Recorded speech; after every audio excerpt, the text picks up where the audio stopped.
Hello and welcome to your coronavirus update for March 23rd, 2020 as of 6:54 p.m. Central Daylight Time, or as of about 5 before midnight UTC on March 23rd. Let's get started.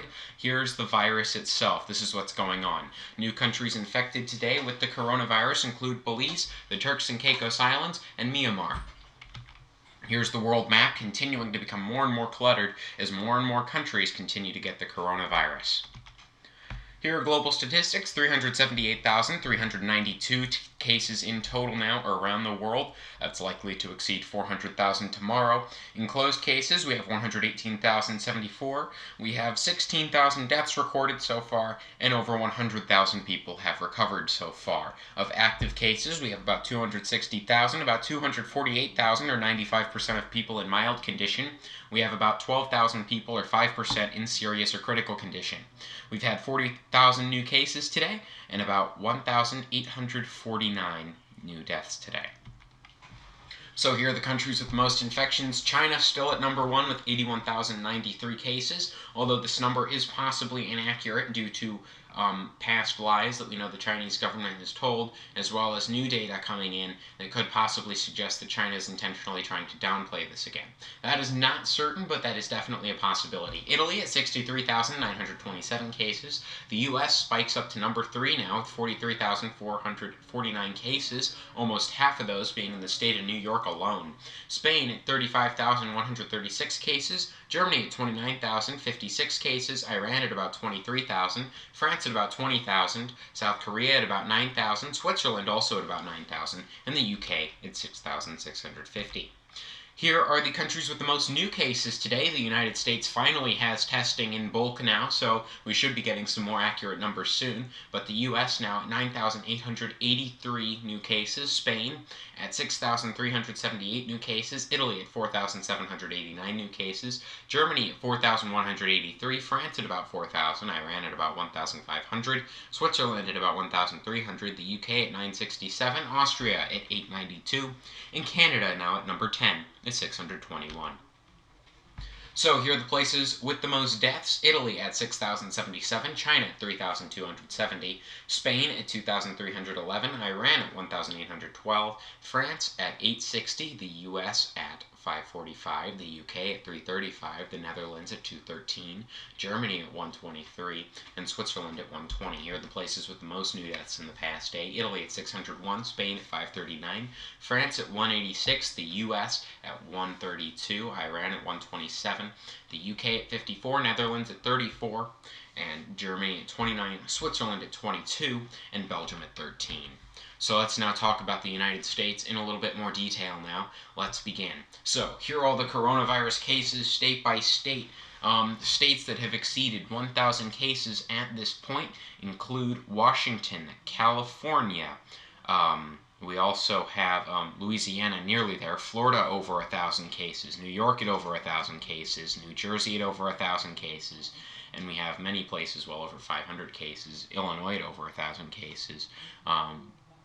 We have lots of areas just around the country now getting more and more cases of the coronavirus, with more and more states, including Michigan, which I had missed, being at now over 1,000 cases as well. So areas around the country seeing more and more cases with time. Again, the U.S. is at 150 cases, Missouri's at 150 cases, U.S. at over 40,000. 43,000 to be exact, 43,449. That is the total cases in the United States. 840 closed cases so far, 545 deaths, 295 recovered.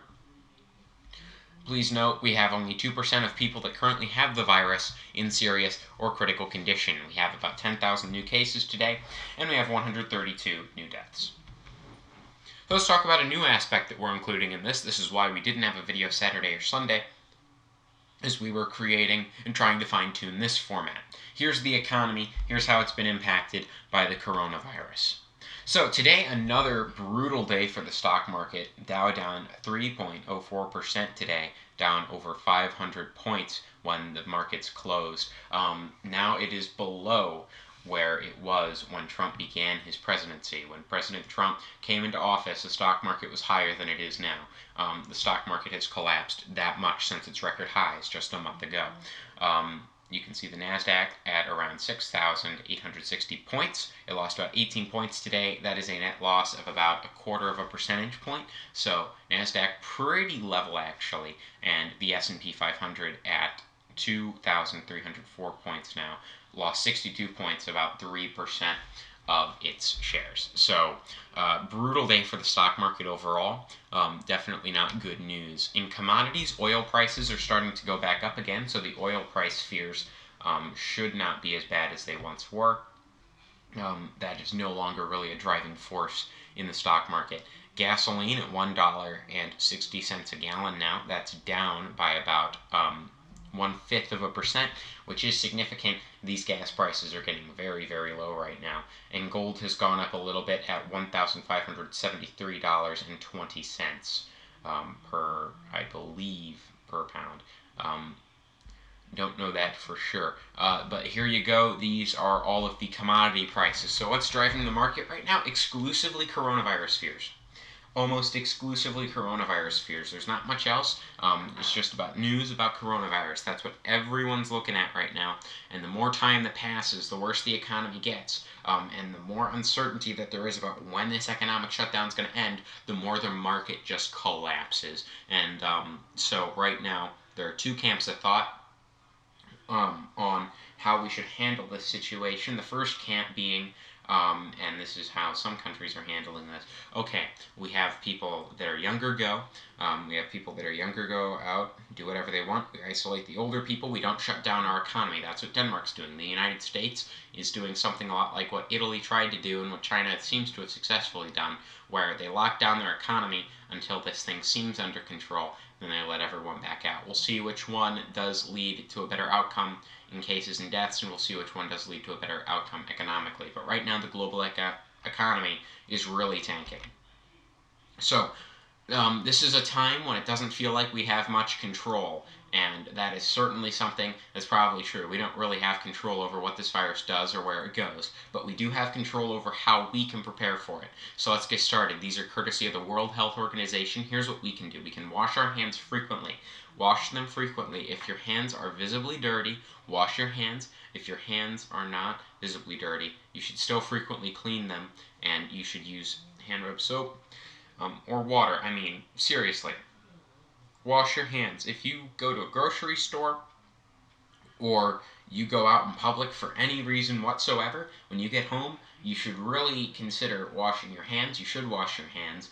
And some people have even gone as far in my family to changing their entire outfit, showering, just cleaning themselves as well as they possibly can after doing something out in public. So that's what my family's doing to take precautions.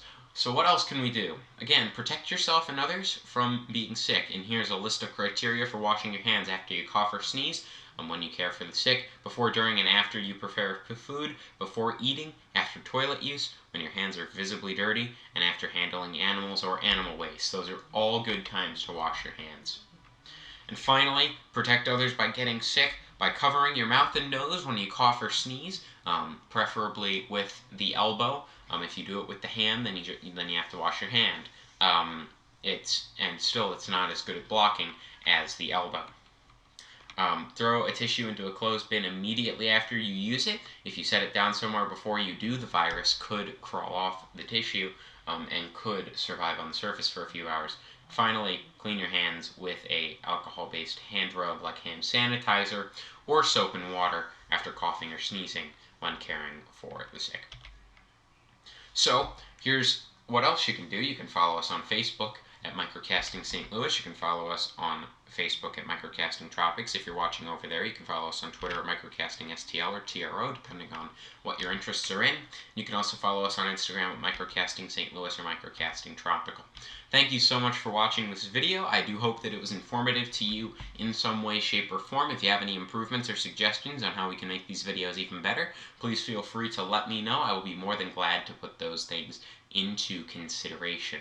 By the way, we will also be coming out with a spring outlook within the next week and a way to prepare as severe weather season rolls in this severe weather season. Alright, again, thank you all so much for watching. I hope you did enjoy the video. I hope it was informative, and I hope it helped you out in some way. Alright, with all that being said, thank you all so much for watching. This is MicroCasting, signing out.